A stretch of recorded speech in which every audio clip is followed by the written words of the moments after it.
space that's creating a buzz like no else with young India ready to take on the world. Today we're looking at all the excitement and headlines the world of startups are generating. Where else but in a co-working space where it's very possible that India's top entrepreneurs will emerge from eventually. First up, let's take a look at what's happening at the IITs. Why are 1,600 students from the IITs turning entrepreneur every year compared to just over 200 at the IIMs? They want to be job creators and not job seekers, they say. Simarpreet Sembi reports. They're one of India's premier institutions, and the IITs have produced some of India's biggest names. From top boardrooms to politics and government, writers and academics, and of course, tech gurus. The IIT stamp can be found everywhere. And the new horizon for the Indian Institutes of Technology seem to be startups. Being an entrepreneur was always considered to be a risky.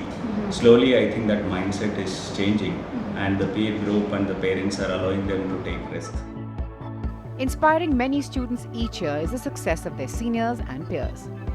Rohit Bansal, who co-founded Snapdeal, Flipkart founders Sachin and Binny Bansal, and Dipender Goyal, the man behind Zomato, are some of those connected by the years at IIT. The list of IIT graduates setting up or working with startups is only growing. Among them, Akshay, a former Boston Consulting Group employee. He now runs Avanti, an initiative that provides affordable, quality education to children from low-income families, helping them crack competitive exams. When you study so hard to get in somewhere, right? The IITs are very absurdly selective. So you tend to believe that you were meant for something bigger, right? This sort of this, you know, I don't know if it's a delusion or this you feel like you owe it to yourself and to the world that you do something really big and meaningful. Many IITians became entrepreneurs by the time they were in their mid-30s, right? So there used to be this period where we would all go work in the corporate sector, learn something, you know, develop some competence, and then, you know, get frustrated with not doing something big enough and then go start something new. IIT Mumbai graduates Rohit Shroff and Kovik Kapoor started off with corporate jobs, but soon left them behind after being bitten by the startup bug, even though it came with a new set of challenges. The biggest challenge we face is getting the right kind of people to work with us, because a lot of people are still not very receptive to the idea of working in a startup environment, because we can't obviously afford to give a very good pay. Team building hurdles apart, each year 1,600 IIT students are turning entrepreneurs, compared with 200 odd from the IIMs. And entrepreneurship not just for the money. These youngsters are aiming for something much bigger. You know, the goal for us is very straightforward, right? There's about, I would say about 10,000, maybe 7,000 good spots at the IITs that kids want. There's about roughly 7,000 tehsils in the country, right? And I think what we want to be able to achieve, you know, and this would really end up being my life's work, is ensure that there's one kid going to IIT from every tehsil. Clearly, India's top technical training campuses are now a hotspot for entrepreneurship. According to a recent study, IITs are among the world's top entrepreneurial undergraduate universities, even ahead of Ivy League institutions such as Princeton, Yale and Cornell. A sign of how India's brightest minds are embracing entrepreneurship. With camera person Anoop Satsangi, this is Simarpreet Kaur for NDTV. So the IITs clearly nailing that one. Perhaps what aids them is their age, all in their mid-20s, even early 20s, some of course slightly younger. But if you thought that by the time you hit your late 30s, you're well past your prime to turn entrepreneur, think again. Ankita Sinha caught up with those who have 3 decades of corporate success behind them. Those who've tasted great professional and financial success, but in their 40s and 50s have decided to give it all up, to break the golden handcuff as they call it, and start out. He worked with Ernst & Young for 25 years, focusing on innovation, and that's what finally led him to alter the course of his career. A few years ago, Sunil Chandiramani noticed many of his peers leaving to try their hand at entrepreneurship, and after some thought, decided to take the plunge himself. Tremendous success at work, secure finances and a stable job, while being coveted by most of us, he says, are a golden handcuff. Not easy to give away, but essential to pursue your dreams. Having a top-level job at an established firm may sound like the dream life. However, over a period of time, this often causes professionals to fall into a groove, because of which they're not faced with enough challenges that help them grow professionally. That's exactly the reason why Sunil Chandiramani decided to break away from the well-worn path and start up his own firm. I was leading the Global Innovation Task Force for EY globally, where I met numerous different partners, and each one had gone out and done something different. And that really got me thinking for saying, what's holding me back from pursuing my dream? I no doubt enjoyed everything that I did, but I had this dream about going out, working closely with entrepreneurs, making a difference, actually taking them IPO, and earning my fortunes through equity share rather than through a salary. And at that stage of point in time, I decided, I said, it's time for me to move on. I've done everything that I could. I've grown it into one of the largest practices in India, within the firm itself. And I said, I can do more of this, or I can pursue my dream. So that was my tipping point, and I said, I got to go pursue the dream.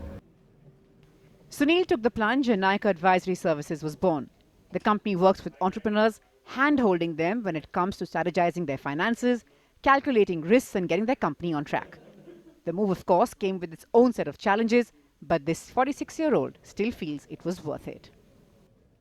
You've been in an organization that long, you're at the helm, everybody knows you, you've got a full infrastructure going through for you, you're earning a good amount of money, there's consistent cash flow, you don't ever have to think twice about that.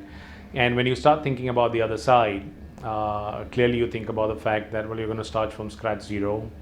What's it going to cost you to doing it? Are you really going to make money in the first few years? Are you not going to make money? Will people join you? Will you get clients or not? And therefore there's a huge fear factor as well at the other end. From one Sunil to another, Sunil Motilala is one of Asia's top-ranked counsels in taxation and transfer pricing, and has under his belt 14 years of independent practice, a 3-year stint at PwC and 3 years at KPMG. But this wasn't enough. He went on to set up law firm Advaita Legal before leaving it in 2 years to start SML Tax Chamber, clearly bitten by the startup bug. Normally, when you leave a large organization, you either join a competing organization or you start an organization which competes with your earlier organization. Whereas in my case, my earlier organizations may in fact be my clients. I may be a service provider to them. So the reason is simple. Once you start an organization, you get again into the same rut. You have budgets, you have targets and things like that, and I wanted to avoid that really. Evidently, there's no age bar to turning entrepreneur. And while some have done it in their 40s and even 50s, others are doing so after a decade of working for a big corporate. The IT boom took Bipin to top firms like Intel. After 7 years, he says he needed a new challenge and decided to branch out on his own. I am an IT graduate, passed out in 2002, and I worked as an engineer for most of my corporate career, starting my career at Intel. Then I worked at NVIDIA and Freescale Semiconductors as a chip designer before I decided that I need to venture out on my own, and that's how I started MobiQuick. I was just bored of my corporate job. It's never too late to be an entrepreneur, so if you believe you have what it takes, this may be the best time to take the plunge. With Ankita Sinha and Abhishek Singh, Natasha Jog, NDTV. And one of the interesting concepts the whole startup space has thrown up is that of co-working. Varun, you were a co-founder of this co-working space that we are in. Now, to tell me something, how did you sort of think of it? I know it's an international concept, but not only is it sort of so successful here, but I mean, it seems to be spilling at the seams. How did it strike you? Were you sort of in the market looking for a space like this? Well, not actually. The best ideas happen serendipitously. So this was one of those. We started off trying to create something like Y Combinator, and the goal was to bring in some investors from Europe. $1 million was committed to us, and with that money we were going to take a space which was actually a basement in Mohan Estate, and we paid the rent and everything was going hunky-dory, and suddenly we get a call and they say, we've done research on the incubation ecosystem in Europe, it's not working so well, so we're pulling out. So we've put the deposits, we've got a space, it's a bat cave, it's in the basement, it's not a really nice space, but it's a space, right? We say, now we're stuck with the space, what do we do? So, well, we fitted it out with chairs and tables, and we start to put it on rent. We have a co-working space, and within weeks and months, we have awesome people working with us and sharing the startup journey. So right. I guess things started from there. And among those, of course, working with you, Rohit and Kushal, let me ask you, you guys, of course, have a super story. You guys found each other, discovered each other, stumbled upon each other right here in this co-working space. But before I get into that, I want to ask you, why are you an entrepreneur? Or why do you want to be an entrepreneur? For me, it's sort of a very difficult question to answer right now, because I am still exploring it. What all could be done in this field, because I mean every day you hear stories and you feel like you could be one of them. So I mean that is the primary reason I am eager to try this out. Kushal, is that your story as well? Have you done your homework to see if this is a good fit, or are you just sort of like trying it out? Not actually. For me, I was not satisfied with my job. I just wanted to create something, do something different. Maybe I think it's more in your blood or something, that you want to do something. You want to go out on your own and do something. Right. And how do you see sort of the risks involved? Does that ever sort of cross your mind? Yeah, but I think the joy of doing it is more than this. Yeah. And you guys discovered each other here. How did that happen? Right. And now you're partners. Yeah. What happened is that I came over here in February, and actually I visited 1 month before in Jan, and I checked out this place. Before that I was in college, so I realized, I saw people working over here and I liked it very much. So in Feb I came over here and I started working on a project. So a lot of people mentored me over here, including Kushal. So before he became my partner, he was my mentor before. So for around like 2 months, he sort of like guided me how to go about the news app which we are working upon. And later on, he just came along. Why not just join hands and right? So it's actually in a sense, Varun, it's not just co-working; it's also sort of co-creating something new, isn't it? Oh, absolutely. Yeah. So co-working could as simply just be infrastructure, but we said that's not good enough, right? So this is my 6th venture. What did I learn through all of these ventures was you need a lot more when you're starting a business. So there's the infrastructure piece of it, but that's just the starting, just like this little pinky. There's the services, there's networking, there's knowledge, there's capital. So you bring all of those things within our spaces so that a business can pick up whatever services it needs to a la carte grow themselves. And that's what really makes this space work. It's not just co-working, it's the community on top of it, and then the access to capital that we create further. Right. So how does it sort of really work on a day-to-day basis? And how is it sort of, if I may ask you, influenced your own ventures, for instance? So I joined here like last year, and before that I was working somewhere else. Coming here, I would like compare joining a college. It's like you can do a correspondence course or join a college. And when you join a college, you get to learn 10 different things. So when I joined here, apart from my work, I got to learn a lot of things. I got to learn how to raise funds. I got to meet people who can help me with email marketing. Now all these services I get in-house, and I come to know things which I never heard of. How to play foosball. Yes, I'm a pro at that. So it's a whole community thing that's coming along, and I have like grown multifold in the past 1 year. So it's been excellent.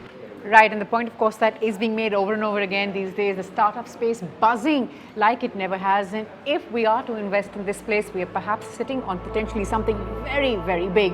Well, on that note, we're taking a quick break. Coming up after that, meet some Jack of Jugars and Chief Happiness Officers. Can't wait to find out more? Well, back right after this.